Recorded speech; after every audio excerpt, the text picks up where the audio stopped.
All right, here we go. Going straight to line number one to speak to Mr. Brad Cabana. Welcome to the show, sir.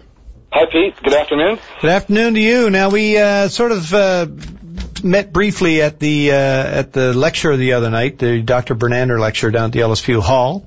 Didn't really get a chance to talk about a whole lot, but apparently you have some news for us now. Yes, I do. I've decided, when I got off my holidays, when I learned that we won the appeal on the Muskrat Falls Challenge, that I thought it would only take me a couple days, but it took a couple weeks to make my decision as to whether or not I'm going to resubmit my application for an injunction on the project. And I've come to the decision that I will be putting in another application.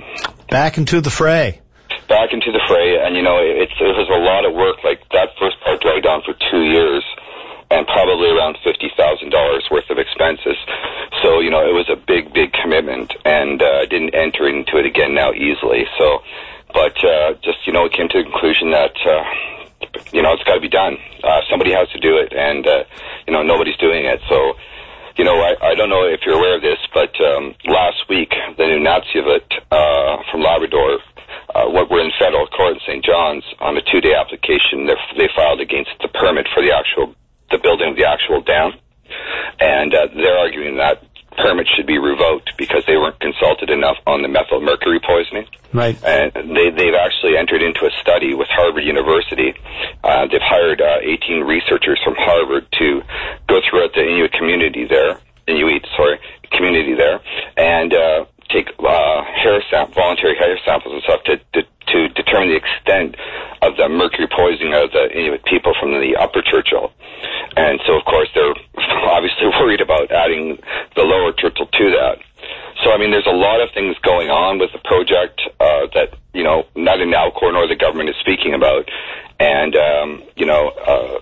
so I know what's going on with it. So, it's just kind of you either decide, do I let this slide and, it's someone else's problem, or do I try and, see what I can do? So. Well, clearly not a decision to be taken lightly, and the risks involved are substantial.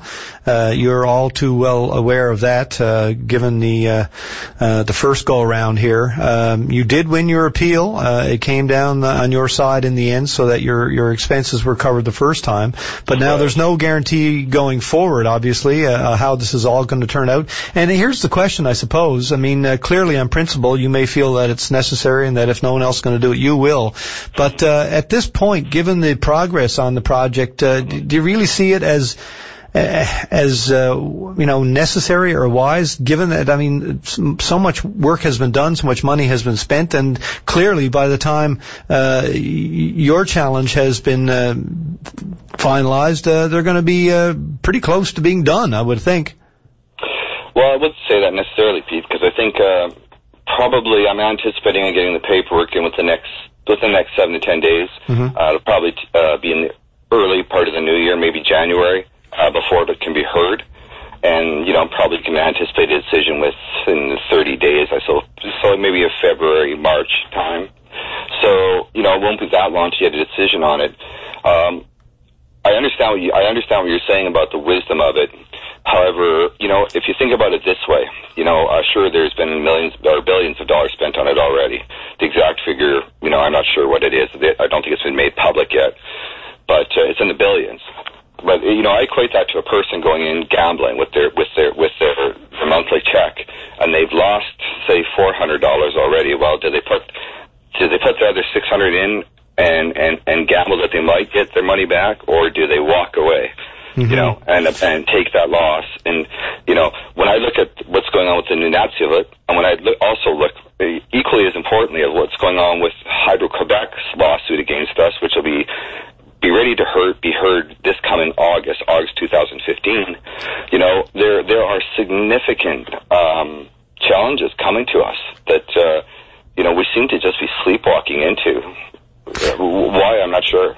What if, in the end, the other challenges sort of fail to gain much traction or result in any kind of, stipulation that Nalcor cease or change their their plan or their progress. But yours, sticks. Say you become the reason why this project is stopped. Of course, there is a cost involved in getting out of it now, with all of the agreements that have been signed, and let alone all the money and work already done or spent and done. Do you afraid that there may be some backlash from Newfoundlanders and Labradorians just on the basis that, look, this could have perhaps progressed all but for the glitch or the loophole that Brad Cabana found, and now he's put us all in jeopardy? No, I think that there's no question in my mind, no question at all, that Hydro-Quebec's going to win their lawsuit against us.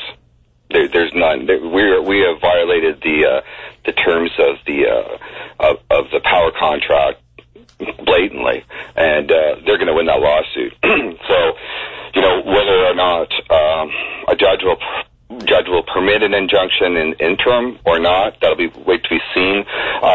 Frankly, if the government was serious about it, the government ought to have sent its a water management agreement to this appeal court in Newfoundland and Labrador to have it a reference done on it to make sure it was constitutional.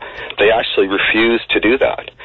Now, why would they refuse to do something like that after we went through the fiasco of the Reversion Act in the Peckford years? It seems to me that it's trying to do everything it can to ignore the law to build the dam, and we are the ones in the end who are going to be paying that bill.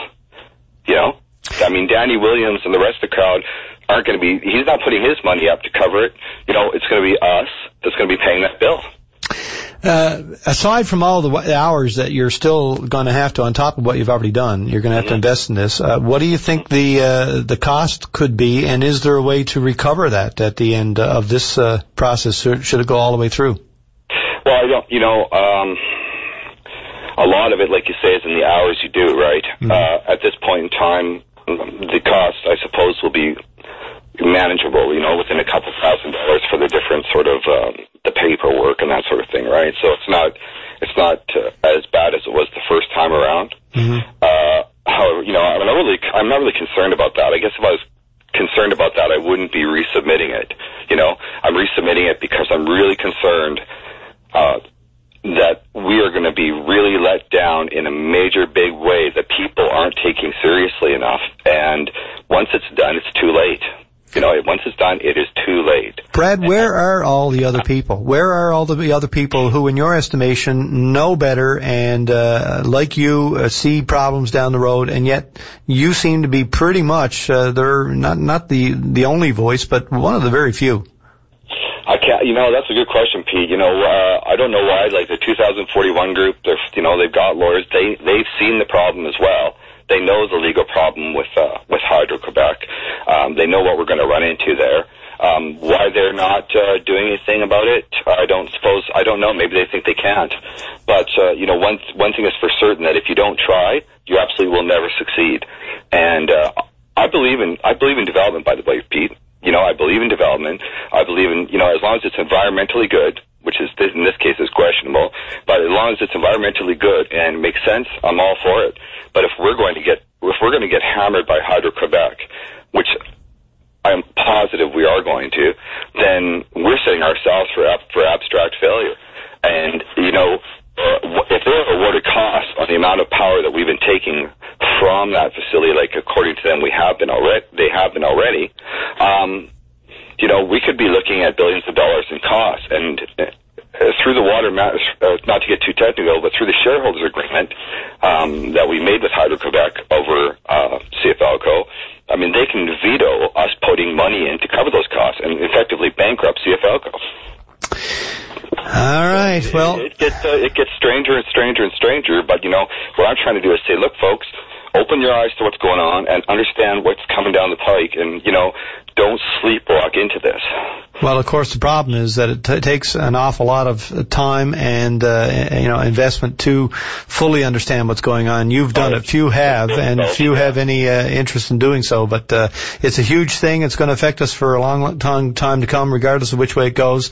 I appreciate your time today, and I guess you'll keep us posted on how this proceeds. Obviously, it's a long process, but you're kicking it off again in the next week or so. Yeah, figure the paperwork should be in within the next 10 days for sure, Pete. Thank you for the opportunity. I really appreciate it, and have a great week. I appreciate you letting us know first. Okay. Take care. Pete. Bye-bye. Bye-bye. Brad Cabana back into the fray, refiling for his injunction on the Muskrat Falls project.